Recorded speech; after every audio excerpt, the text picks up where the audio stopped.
May nagtanong sa akin, "Good morning po, Boss Ray. Ganito po ang way to collect sa akin ni Bugok na Ola. Please hide my identity po pala. Na-late lang po ako ng update sa kanila about sa isesettle ko sanang payment. Kaso, ganito nila ako i-message. Bala ko na din po kasi sanang wag bayaran at ganito nila ako i-threaten. Bugok na Ola, any update po sa payment? Pwede ka pong magbayad kahit na deferment kung hindi kaya ng full amount at makapag-reloan sa aming affiliated applications o iba pa online loans at maging isa sa aming mga VIP clients. Maraming salamat po. Due date mo na ngayon pero mukhang wala kang pakialam sa utang mo. Di kami nagkulang ng pagpapaalala sa iyo. Tapos na oras ng palugit ko sa iyo. Ipapaskil ko na ang mukha mo sa lahat ng Facebook group ng barangay nyo." Alright, napakagandang katanungan po nito. Pero bago natin sasagutin, bitahan ko muna sana kayo. Napakisuportahan po sana ang aking mga social media accounts sa YouTube, Facebook, and TikTok. Ayan, ng kamote. Due date pa lang. Ganyan nakawalang ya magmensahe sa inyo yan. Pwede lalo na yan pag yung naging overdue na kayo. Ay, sus Mario Joseph. Bago natin sagutin, research ko po itong Bugok na Ola na to. Okay. Kasama naman po sila sa mga recorded online lending platform. But unfortunately, may asterisk po. Ibig sabihin po ng asterisk is may pending case resolution po ito. Okay, so ibig sabihin, abusadon talaga. Bugok talaga, notorious talaga sa ganitong klase ng pamamaraan ng paniningil kuno nila. Nakita niyo yung ulan niyo, Mario Joseph. Tapos po, chinek ko rin po siya sa CIC. Hindi ho siya submitting entity. Nakita niyo, isa na naman pong batas ang nilabag, di ba? Batas ho kasi yan yung KISA. Nilabag nila, nakita niyo. Dapat kasi talaga nagsasubmit wala, hindi ho sila na submitting entity. Tapos po, ayon nga ho dun sa sa message sa inyo, meron po itong 4 na kapatid pa. Kaya gusto nila kayo i-refer, di ba? Excuse me po. Di ba? Ganun kawalang ya talaga. Ngayon, sagutin ho natin to, himayin natin punto por punto. Okay. Sabi niyo po na ganito kayo kolektahan ko itong Bugok na online na to, online lending apps. Na-late lang ngayon kanyo ng pag-update sa kanila kung ise-settle yung amount. Tapos ganito na yung ginagawang sa inyo, pag-threat sa inyo. Tine-threaten na kayo. Okay?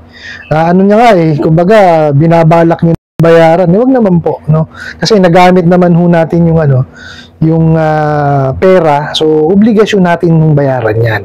Okay po, ako, lagi ko naman sinasabi sa inyo, pag-ipunan nyo, tsaka nyo bayaran. Kaya lang, itong mga bugok at abusadong online lending apps talaga, ibang klase ho talaga sila maningil kuno. Kaya nga ho, ako ginagawa ko itong mga ganitong klase ng video, para po at least may prevention kayo, o di kaya, hindi nyo na sila mapasok kung sakasakali. Okay, tuloy ho natin. So, ang mensahe ho sa inyo itong nung Bugok na Ola na to, tatanong pa kung any update sa payment. Okay. Tapos, sinabi sa inyo, pwede raw po ang deferment mabayad kung hindi raw ho kaya yung full amount. Okay. Alam ho kaya nila yung deferment. Okay? Kasi ang deferment po, ibig sabihin yan, pagpo-postpone ng pagbabayad. Okay. Pero bakit yung punto ng nila ng mensahe ganito? Pwede kang magbayad kahit deferment kung hindi kaya ng full amount. At makapag-reloan. Paano makakapag-reloan kung deferment ang ino-offer nila? Kasi po, ito tinanong ko po si Google. Ano po ang ibig sabihin ng deferment? Ang sabi po is, sa Oxford Languages daw po ito, the action or fact of putting something off to a later time. Postponement.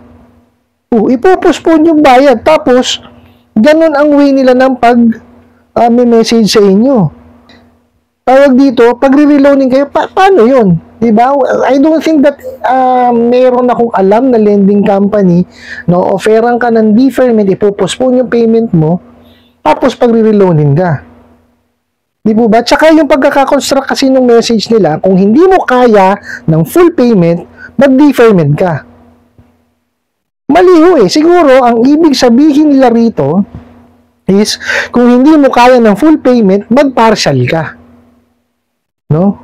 Kasi siguro nga, gasgas na yung partial sa kanila kasi nga, doon sila nahuhuli na pagka nag-partial kayo, hindi naman nababawas doon sa sa inutang ninyo, binago nila ngayon, deferment. O, di ba?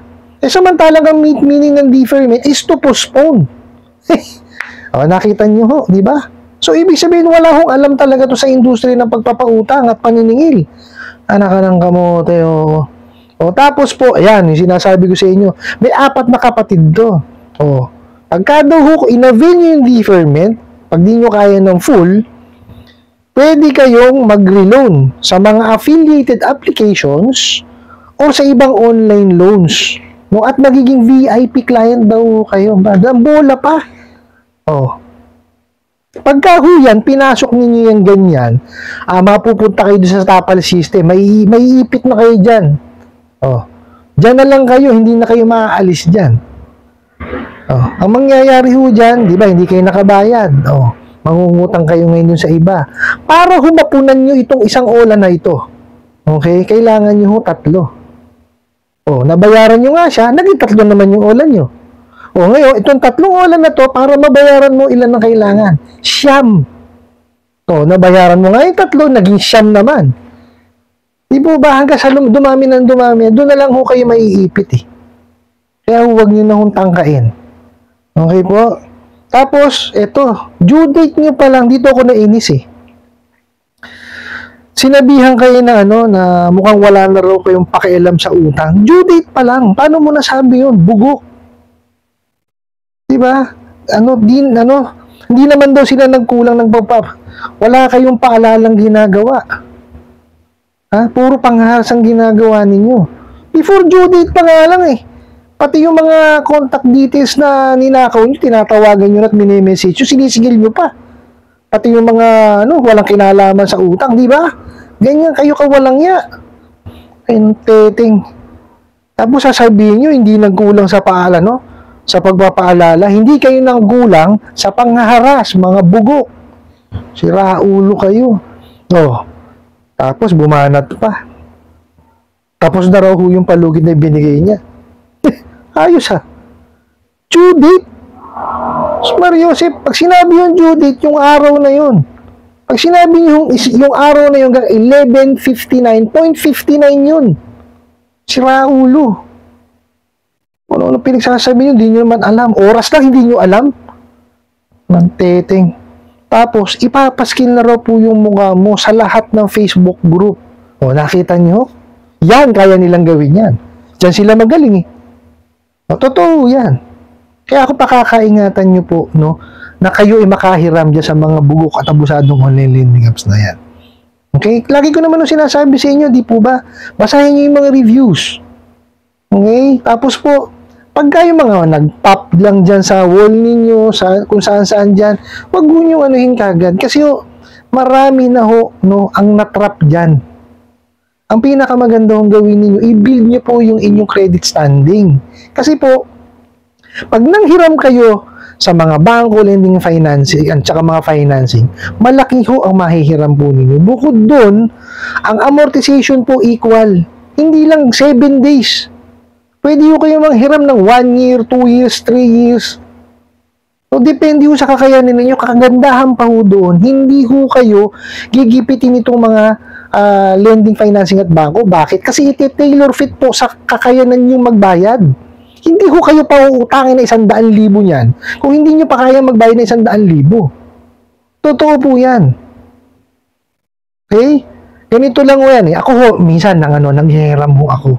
Okay, nanghiram ho ako sa sa bangko. Binala ko pong manghiram ng 100,000. Ano ho ang in-approve sa akin? 10,000. Bakit? Kasi yun lang ho kakayanan ko magbayad, bayaran eh. Di po ba? So, tinetailor fit nila sa'yo, tapos in-explain ho nila sa akin. Sinabi ho nila na ito lang ho na-approve sa inyo, tatanggapin niyo po ba?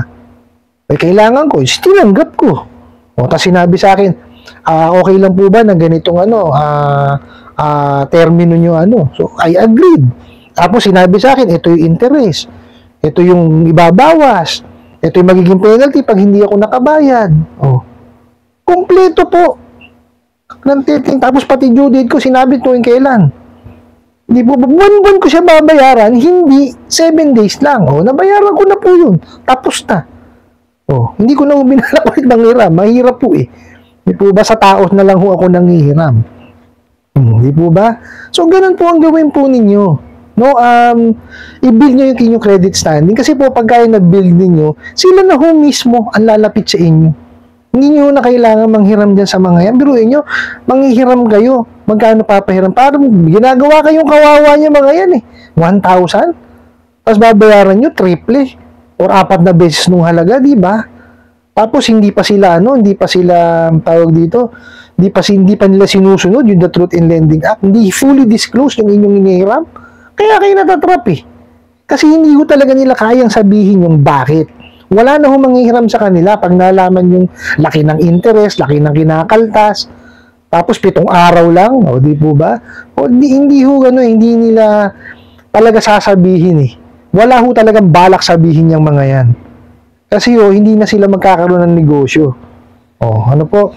Sa inyo po, sa nagtanong, pag-ipunan nyo na lang po, tsaka nyo po sila bayaran para po matapos na yung problema po ninyo. Kasi hindi ho matatapos yan.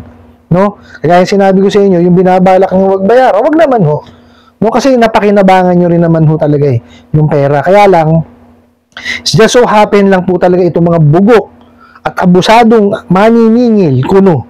Itong mga online lending apps na to, abusado. No, yan ho talaga ang kanilang mga karakteristik nila yan eh. Di po ba? Nakita nyo nga ho, may asterisk. So, ibig sabihin, notorious talaga sa pangahara. So, pag-ipunan nyo na lang po, tsaka nyo siya bayaran para matapos na po yan. Ano po? I hope nasagot ko po itong katanungan na to at sana po yung makatulong. Maraming salamat po sa inyong walang sawang pagsuporta at panonood sa aking mga videos. Maraming salamat po sa inyong pag-like, pag-share, pag-comment at pagtatanong. And kunin ko na rin po itong opportunity na to na imbitahan po sana kayo na pakisuportahan po sana aking mga social media accounts sa YouTube, Facebook, and TikTok. Hanggang sa muli po, yun lang.